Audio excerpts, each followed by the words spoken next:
Have you ever wanted to smoke like an NFL superstar? We got you covered. Welcome to the Backroom. We are the Backroom Boys. Backroom Boys. It's a working title, but I think it's working well. You're probably watching this if you're a Good Cigar Co. subscriber. We appreciate you tuning in. But today we are talking about NFL and cigars, which that's always been kind of a pairing throughout history, but you mainly see it in the championship game. But it seems today we've seen a lot more about cigars. I don't know if it's because Good Cigar we're in Cincinnati and we got, some cigar fanatics there in Cincinnati, or if maybe this is a new age of cigar smoking in pro sports. But Cincinnati sports culture is at a culminating point in my life. It's been 31 years since we've won a playoff game. We've won 2 at the time of this recording, going on our 3rd coming up Sunday. And Joey Ballgame is no stranger to a nice victory stick. No. The man is a cigar-smoking fiend and a menace on the gridiron, and we love him for it. He has totally transformed Cincinnati sports, and he has actually made me chipper about the thought of Cincinnati sports not depressed. Which a lot of people don't know what your prior experiences with Cincinnati sports is, but you've been kind of a downer when you've talked about Cincinnati sports. Cincinnati sports hurts you.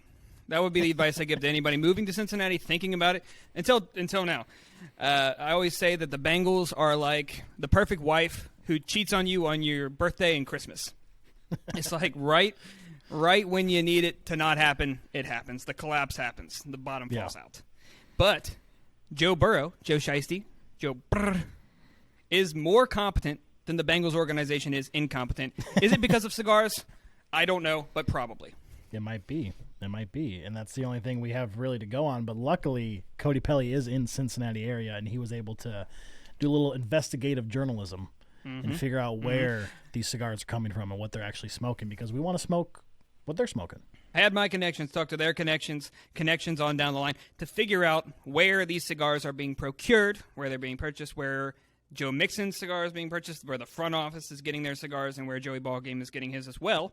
And we have some examples today. We got it straight from the source. Hit us with number 1. What are we smoking? What should we be smoking?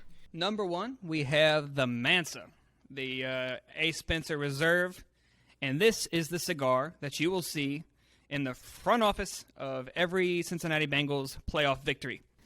And that's a beautiful thing. That is. And just the fact that you have that insight is crazy. We got very lucky in finding that information, and now I'm excited to try the cigar. Yeah, I randomly got paired up. I got into the same room as the guy who actually makes this cigar. It's Alex Spencer. He's the nicest dude I've ever met in the cigar industry. He is an absolute gem of a guy, and I couldn't be prouder because he's 513 proud. He's Cincinnati, and he represents it. So if any cigar should be in the front office of the Bengals, it's his. It makes sense. All right, Cody, your first puff in. What are you thinking of that cigar? Is it pretty good, pretty mild? It's baby smooth. It's medium body, but it's awfully smooth. I'm pretty impressed with the first draw here. So that gives us a little insight into maybe what Joe Mixon kind of like to smoke. Maybe they're more of that medium, kind of like everyday cigar. They're not going to be going with something heavy, especially after running for 60 minutes all out hitting people. I probably wouldn't want something that's what I don't heavy either. I've never understood that about dudes who are way into cigars as athletes. You think about Michael Jordan would smoke 3 cigars before his playoff games. I don't get before a game, maybe after, but before is crazy. No, he was just cheap in cigars always. He would play 2 rounds of golf, go through 3 or 4 cigars, and then go drop 40 on the Jazz. Yeah, and that's how you know not a human being. He's a different. Yeah, he's different. He's built different. Built different, just like Joe Shiesty. Joe Burrow. Just like Joe Shiesty. the goat. The goat. What other cigar did you got there? Was there another one in the mix? The other one here, we have the Tabac Especial from Drew Estate. This one, according to my sources, is the exact cigar that Mixon gifted Joe Burrow with after their first playoff win. So you can see him in the locker room when he's doing the finger guns. Probably need to pull a graphic of that because I might not have done it justice. I'll insert that clip here. Insert clip here. But, that's this bad boy right here. So I actually know that cigar, the Tabac Especial. It is a flavored cigar. It's very, very creamy.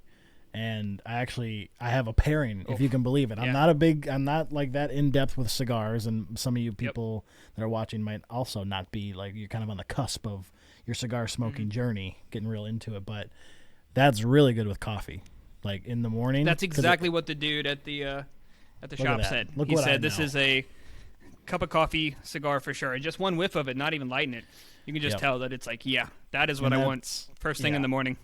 It's a very, very good early morning smoke. Interesting choice for a celebration cigar, but I'm not knocking it. But I definitely like it with the coffee. Seems like the thought process was he probably went to this place. And you know what? Why not shout him out? OTR Cigars. It's the hub. It's the spot. If you're in Cincinnati, get to OTR Cigars as quick as you can. They're the best. But yeah, I guess the thought process here from Mixon was how easygoing can we make a cigar? Because, he probably didn't know who he was going to be giving this cigar to. He gave it to all the teammates and all that. Yeah. A lot of these guys probably aren't into the world of that. They probably need something nice and easygoing, and this is the stick. That's true. When you're giving cigars out to the masses and you're not sure if they're a cigar guy or not, maybe this is their first smoke. You don't want to you make it off-putting, which maybe even the other cigar that you're smoking right now might be even too much for some people.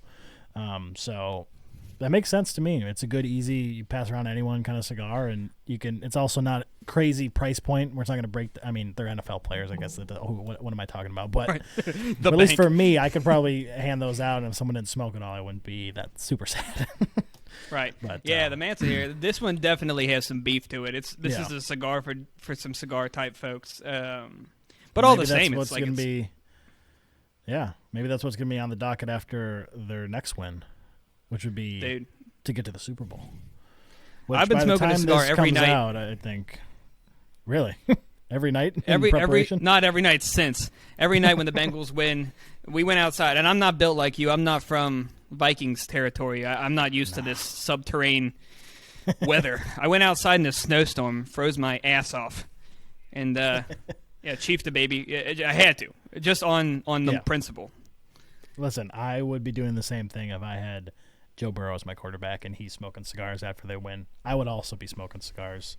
So, good cigar people, this has been the Backroom. Hopefully you got some insight into what to smoke if you want to smoke like the NFL players, like the pros. And we'll come at you again soon with some other new content. Shout out Cody. Heck yeah. Thank you, Cody. Hoo day, baby.